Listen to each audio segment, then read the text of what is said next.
Donc, alors on continue Bezrat Hashem sur les lois de Berachot. Aujourd'hui on va apprendre sur des fruits exceptionnels. Alors d'abord, définition, qu'est-ce que c'est Etz, qu'est-ce que c'est Adama? Quand on dit Boré Peria Etz ou Boré Peria Adama, c'est quoi la définition? Est-ce que c'est la taille? Est-ce qu'un arbre se définit par sa taille? Il est grand? Alors c'est quoi? 1 mètre, 2 mètres, 3 mètres? Ça? Quand on dit Adama, c'est quoi? Il est par terre?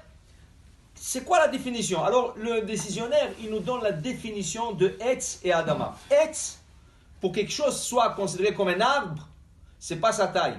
C'est que tu le plantes une fois. Et cette plantation, d'elle-même, chaque année, elle donne de fruits seuls. Tu n'as plus besoin de t'occuper. Tu arroses, tu mets un peu de nutriments, des engrais, c'est ça? Mais ça pousse de lui-même. Adama, tu le plantes, tu cueilles et ça fane, ça meurt. Et il faut replanter de nouveau chaque année, comme une tomate. Okay? Ça, c'est la définition Etz et Adama. Là, vous allez bien comprendre l'histoire de la banane. La banane, tout le monde on sait que c'est Adama, mais en vérité, c'est Adama misafek. C'est pas sa vraie bracha. On n'est pas sûr la bracha de la banane. Et pourquoi? Tout d'abord, le bananier, il y en a qui pensent que parce que le tronc, il est vide, c'est pour ça que c'est Adama. C'est pas du tout. C'est pas la question. On vient de définir Etz et Adama et on va voir où ça rentre, dans quelle catégorie ça rentre. Alors le bananier, toujours ils vont en trio. C'est comme ça. Ils ont trois troncs. Maintenant, qu'est-ce qui arrive? Chaque 2 ou 3 ans, il y a 1, 2, 3 qui meurent. Ils fanent. Ils meurent. Ils donnent plus de fruits. Okay? Le temps que ça repousse, il repousse, l'autre meurt. Le temps que celui repousse, l'autre meurt. Ça prend du temps, ça prend 1 an, 2 ans. Mais ce qui arrive, quand il se renouvelle, le tronc se renouvelle, il donne le fruit lui-même. Tu n'as pas besoin de s'occuper de lui. Il s'occupe, c'est auto-poussage. C'est ça, il pousse tout seul. Okay? Maintenant, on va voir. Il y en a qui disent, il y a des décisionnaires qui disaient, la banane, c'est Adama.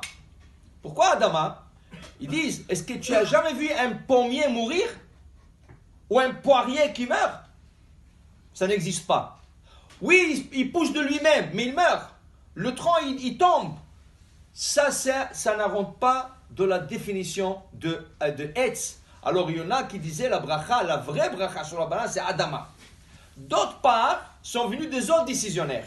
Ils ont dit non, le bananier, c'est Etz. Pourquoi c'est Etz? Oui, le tronc, il meurt, mais il repousse lui-même. Je n'ai pas besoin de m'occuper de lui, je n'ai pas besoin de le replanter. Il donne le fruit lui-même. Alors, dans ce cas, c'est Etz. Il y avait 2 groupes de rabbins. Il y a beaucoup de rabbins qui disaient Adama, beaucoup de rabbins qui disaient Etz. Les sages qui sont venus après, ils ont dit, mais maintenant qu'on a le rabbin, ils ont un doute. Pas c'est toi qui as un doute, c'est le rabbin qui a un doute maintenant sur le fruit. Quelle sera la bracha la plus sûre entre deux? Quelle sera la bracha la plus sûre? La plus sûre, c'est dire Adama. Pourquoi? Regarde, si on dit Adama et c'est Adama, on a gagné. Si on dit Adama et c'est pas Adama, c'est à Etz, on ne se fait pas tromper. Ok? Prenez l'autre côté, la médaille. Si on dit Etz, c'est Etz, c'est bon. Mais si on dit Etz, ok? Et c'est Adama, est-ce que tu peux faire sur une tomate à Etz? Non. Alors là, tu t'es trompé complètement dans la bracha. Et là, ta bracha peut être une bracha en vain.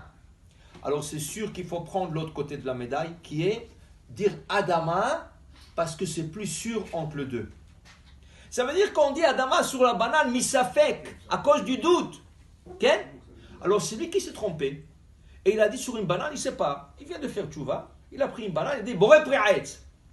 Tu réponds Amen, il y a ça. Parce qu'il se peut qu'il a raison.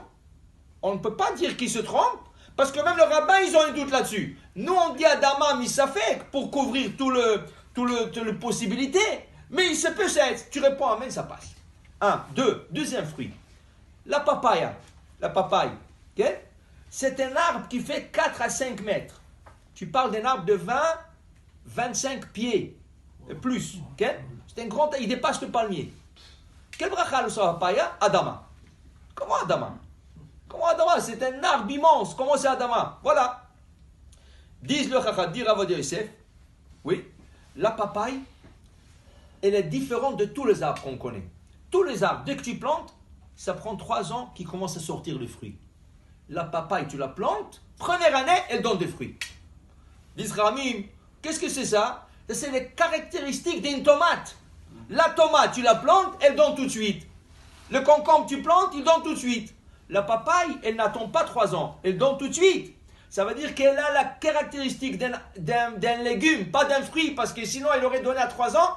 La bracha, c'est Adama, et c'est pas Aetz. C'est pour ça que la papaye, on n'a pas besoin d'attendre 3 ans pour Orla, avant de consommer. Tu peux la consommer la première année que tu l'as plantée. Tout arbre, quand tu plantes, il faut attendre 3 ans. La papaye, tu la plantes, tout de suite tu peux manger. La dernière chose, les camberges.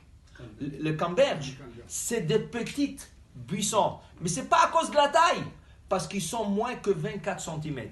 Et tout ce qui est moins que 24 cm, halachiquement, il est considéré comme la terre. Pachot mishloshat tefachim, c'est comme la terre. Alors il y en a qui disent c'est Adama. Il y en a qui disent non, mais quand même, ils poussent eux-mêmes et tout ça, c'est Etz. Ça fait que, si tu as dit Etz sur Adama, sur le camberge, tous les deux, tu as raison. Amen.